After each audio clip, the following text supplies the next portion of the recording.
नेपाल के भूतपूर्व राजा त्रिभुवन बीर बिक्रम सिंह ने नेपाल देश को भारत गणराज्य का प्रांत बनाने की पेशकश की थी, लेकिन भारत के तत्कालीन प्रधानमंत्री जवाहरलाल नेहरू ने इस ऑफर को ठुकरा दिया था।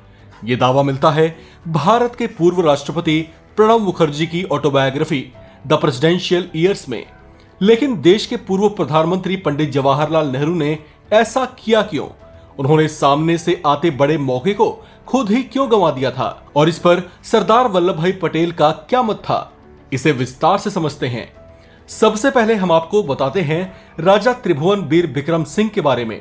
ये साल 1911 से नेपाल के राजा थे और नेपाल में राणा शासकों को हराने के बाद वे फिर से साल 1951 में नेपाल नरेश बने थे। उन्होंने नेपाल में संवैधानिक राजतंत्र के तहत लोकतंत्र की स्थापना की थी। वे नेपाल की सुरक्षा, उसके विकास और नेपाल के लोगों की तरक्की को लेकर बहुत ज्यादा संजीदा थे। वे उन उपायों पर काम करते रहे जिससे नेपाल का उत्थान हो सके।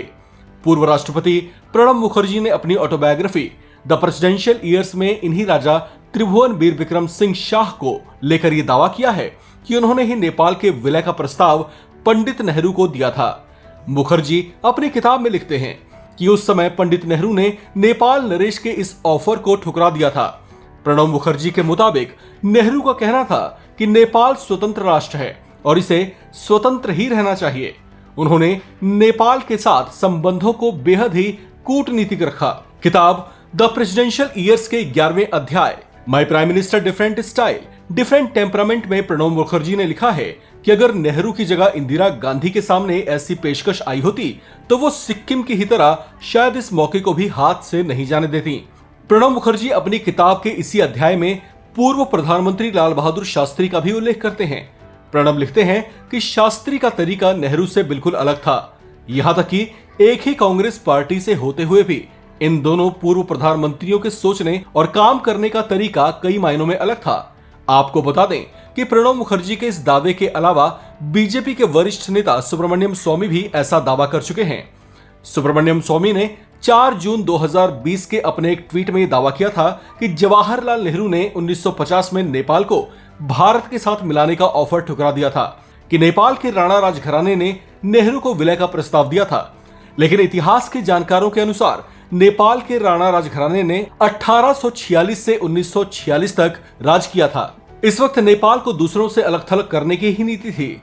लेकिन दूसरे राजा त्रिभुवन जो 1911 से नेपाल के राजा थे, राणा शासकों को हटाने के बाद 1951 में वो फिर से राजा बने। लेकिन सोचने वाली बात यह है कि नेहरू ने 1951 में नेपाल नरेश त्रिभुवन बीर बिक्रम सिंह की उस पेशकश को ठुकराया क्यों था? दरअसल नेपाल नरेश त्रिभुवन की इस पेशकश से 1 साल पहले यानी 1950 में ही भारत और नेपाल के बीच एक संधि हुई थी। तब नेपाल में राणा राजवंश था जिसे हराकर राजा त्रिभुवन सत्ता में लौटे थे।